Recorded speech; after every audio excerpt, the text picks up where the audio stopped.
السلام علیکم۔ بادشاہ کا موڈ اچھا تھا۔ وہ نوجوان وزیر کی طرف مڑا اور مسکرا کر پوچھا، تمہاری زندگی کی سب سے بڑی خواہش کیا ہے؟ وزیر شرما گیا۔ اس نے منہ نیچے کر لیا۔ بادشاہ نے کہا لگایا اور بولا، تم گھبراؤ مت، بس اپنی زندگی کی سب سے بڑی خواہش بتاؤ۔ وزیر گھٹنوں پر جھکا اور عاجزی سے بولا، حضور، آپ دنیا کی خوبصورت ترین سلطنت کے مالک ہیں۔ میں جب بھی یہ سلطنت دیکھتا ہوں تو میرے دل میں خواہش پیدا ہوتی ہے۔ اگر اس کا 10واں حصہ بھی میرا ہوتا تو میں دنیا کا خوش نصیب ترین شخص ہوتا۔ وزیر خاموش ہو گیا۔ بادشاہ نے کہا لگایا اور بولا، میں اگر تمہیں اپنی آدھی سلطنت دے دوں تو؟ وزیر نے گھبرا کر اوپر دیکھا اور عاجزی سے بولا، بادشاہ سلامت، یہ کیسے ممکن ہے؟ میں اتنا خوش قسمت کیسے ہو سکتا ہوں؟ بادشاہ نے فوراً سیکرٹری کو بلایا اور اسے 2 احکامات لکھنے کا حکم دیا۔ بادشاہ نے پہلے حکم کے ذریعے اپنی آدھی سلطنت نوجوان وزیر کے حوالے کرنے کا فرمان جاری کر دیا۔ دوسرے حکم میں بادشاہ نے وزیر کا سر قلم کرنے کا آرڈر دے دیا۔ وزیر دونوں احکامات پر حیران رہ گیا۔ بادشاہ نے احکامات پر مہر لگائی اور وزیر کی آنکھوں میں آنکھیں ڈال کر بولا، تمہارے پاس 30 دن ہیں۔ تم نے ان 30 دنوں میں صرف 3 سوالوں کے جواب تلاش کرنے ہیں۔ تم کامیاب ہو گئے تو میرا دوسرا حکم منسوخ ہو جائے گا اور تمہیں آدھی سلطنت مل جائے گی، اور اگر تم ناکام ہو گئے تو پہلا حکم خارج سمجھا جائے گا اور دوسرے حکم کے مطابق تمہارا سر اتار دیا جائے گا۔ وزیر کی حیرت پریشانی میں بدل گئی۔ بادشاہ نے اس کے بعد فرمایا، میرے 3 سوال لکھ لو۔ وزیر نے لکھنا شروع کر دیا۔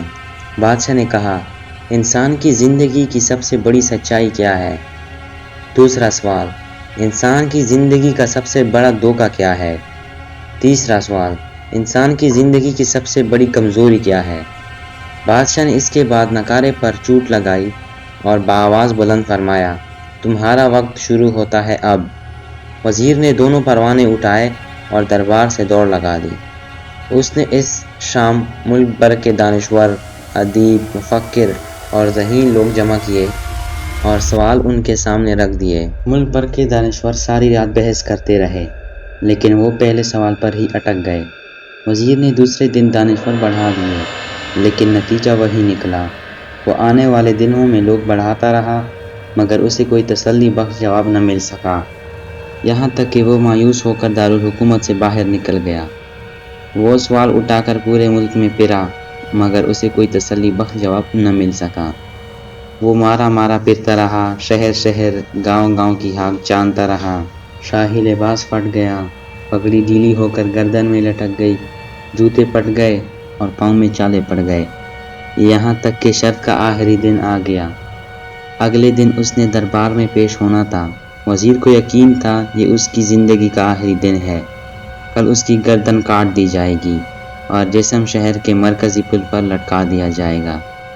وہ مایوسی کے عالم میں دارالحکومت کی کچی آبادی میں پہنچ گیا۔ آبادی کے سرے پر ایک فقیر کی جھونپڑی تھی۔ وہ گرتا پڑتا اس کی کھٹیا تک پہنچ گیا۔ فقیر سوکھی روٹی پانی میں ڈبو کر کھا رہا تھا، ساتھ ہی دودھ کا پیالہ پڑا تھا، اور فقیر کا کتا شڑاپ شڑاپ کی آوازوں کے ساتھ دودھ پی رہا تھا۔ فقیر نے وزیر کی حالت دیکھی، کہا لگایا اور بولا، جناب عالی، آپ صحیح جگہ پر پہنچے ہیں۔ آپ کے تینوں سوالوں کے جواب میرے پاس ہیں۔ وزیر نے حیرت بھرے انداز میں اس کی طرف دیکھا اور پوچھا، آپ نے کیسے اندازہ لگا لیا ہے؟ کون ہو؟ فقیر نے سوکھی روٹی کے ٹکڑے چاپے میں رکھے، مسکرایا، اپنا بوریا اٹھایا اور وزیر سے کہا، یہ دیکھیے، آپ کو بات سمجھ آ جائے گی۔ وزیر نے جھک کر دیکھا، بوریے کے نیچے شاہی خلعت بچھی تھی۔ یہ وہ لباس تھا جو بادشاہ اپنے قریب ترین وزراء کو عنایت کرتا تھا۔ فقیر نے کہا، جناب عالی، میں بھی اس سلطنت کا وزیر ہوتا تھا۔ میں نے بھی ایک بار آپ کی طرح بادشاہ سے شرط لگانے کی غلطی کر لی تھی، نتیجہ آپ خود دیکھ لیجئے۔ فقیر نے اس کے بعد سوکھی روٹی کا ٹکڑا اٹھایا اور دوبارہ پانی میں ڈبو کر کھانے لگا۔ وزیر نے دکھی دل سے پوچھا، کیا آپ بھی جواب تلاش نہیں کر سکے؟ فقیر نے کہا لگایا اور جواب دیا، میرا کیس آپ سے مختلف تھا، میں نے جواب ڈھونڈ لیے تھے، میں نے بادشاہ کو جواب بتائے، آدھی سلطنت کا پروانہ پاڑا، بادشاہ کو سلام کیا اور اس کٹیا میں آ کر بیٹھ گیا، اور میرا کتا دونوں مطمئن زندگی گزار رہے ہیں۔ وزیر کی حیرت بڑھ گئی، لیکن یہ سابق وزیر کی حماقت کے تجزیے کا وقت نہیں تھا، جواب معلوم کرنے کی گھڑی تھی۔ چنانچہ وزیر اینکر پرسن بننے کی بجائے فریادی بن گیا، اور اس نے فقیر سے پوچھا، کیا آپ مجھے سوالوں کے جواب دے سکتے ہیں؟ فقیر نے ہاں میں گردن ہلا کر جواب دیا، میں پہلے 2 سوالوں کا جواب مفت میں دوں گا، لیکن تیسرے جواب کے لیے تمہیں قیمت ادا کرنی ہوگی۔ وزیر کے پاس شرط ماننے کے سوا کوئی آپشن نہیں تھا، اس نے فوراً ہاں میں گردن ہلا دی۔ فقیر بولا، دنیا کی سب سے بڑی سچائی موت ہے، انسان کوئی بھی ہو، کچھ بھی ہو، وہ اس سچائی سے نہیں بچ سکتا۔ انسان کی زندگی کا سب سے بڑا دھوکہ زندگی ہے، ہم میں سے ہر شخص زندگی کی دائمی سمجھ کر اس کے دھوکے میں آ جاتا ہے۔ فقیر کے دونوں جواب ناقابل تردید تھے۔ وزیر سرشار ہو گیا۔ اس نے اب تیسرے جواب کے لیے فقیر سے شرط پوچھی۔ فقیر نے کہکہا لگایا، کتے کے سامنے سے دودھ کا پیالہ اٹھایا، وزیر کے ہاتھ میں دیا اور کہا، میں آپ کو تیسرے سوال کا جواب اس وقت تک نہیں دوں گا جب تک آپ یہ دودھ نہیں پیتے۔ وزیر کے ماتھے پر پسینہ آ گیا، اس نے نفرت سے پیالہ زمین پر رکھ دیا، وہ کسی قیمت پر کتے کا جھوٹا دودھ نہیں پینا چاہتا تھا۔ فقیر نے کندھے اچکائے اور کہا کہ تمہارے پاس اب 2 راستے ہیں، تم انکار کر دو اور شاہی جلاد کل تمہارا سر اتار دے گا، یا پھر تم یہ دودھ پی لو اور تمہاری جان بھی بچ جائے گی اور تمہیں آدھی سلطنت کے مالک بھی بن جاؤ گے، فیصلہ بہرحال تم نے کرنا ہے۔ وزیر محکمے میں پھنس گیا، ایک طرف زندگی اور آدھی سلطنت تھی اور دوسری طرف کتے کا جھوٹا دودھ تھا۔ وہ سوچتا رہا یہاں تک کہ جان اور مال جیت گیا اور سیلف ریسپیکٹ ہار گئی۔ وزیر نے پیالہ اٹھایا اور ایک ہی سانس میں دودھ پی گیا۔ فقیر نے کہکہا لگایا اور بولا، میرے بچے، انسان کی سب سے بڑی کمزوری غرض ہوتی ہے، یہ اسے کتے کا جھوٹا دودھ تک پینے پر مجبور کر دیتی ہے، اور یہ وہ سچ ہے جس نے مجھے سلطنت کا پروانہ پاڑ کر اس کٹیا پہ بیٹھنے کا مجبور کر دیا تھا۔ میں جان گیا تھا میں جو زندگی کے دھوکے میں آؤں گا، موت کی سچائی کو فراموش کرتا جاؤں گا، اور میں موت کو جتنا فراموش کرتا رہوں گا، میں اتنا ہی غرض کی دلدل میں دھنستا جاؤں گا، اور مجھے روز اس دلدل میں سانس لینے کے لیے غرض کا غلیظ دودھ پینا پڑے گا۔ لہٰذا میرا مشورہ یہ ہے کہ زندگی کے ان تینوں حقیقتوں کو جان لو،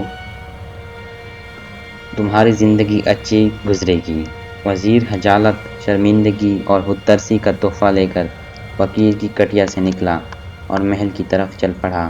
وہ جو محل کے قریب پہنچ رہا تھا، اس کے احساس شرمندگی میں اضافہ ہو رہا تھا، اس کے اندر ذلت کا احساس بڑھ رہا تھا۔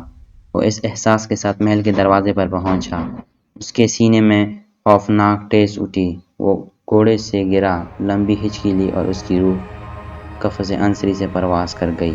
ہمیں کسی دن کسی ٹھنڈی جگہ پر بیٹھ کر زندگی کے ان بنیادی سوالوں پر ضرور غور کرنا چاہیے۔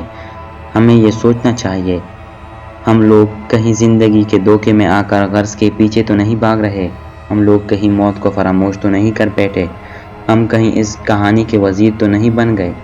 مجھے یقین ہے ان لوگوں نے جس دن یہ سوچ لیا، اس دن کے بعد کوئی پانامہ ہوگا اور نہ ہی کوئی لیکس۔ اس دن یہ لوگ غرض کے ان غلیظ پیالوں سے بلا تر ہو جائیں گے۔ شکریہ۔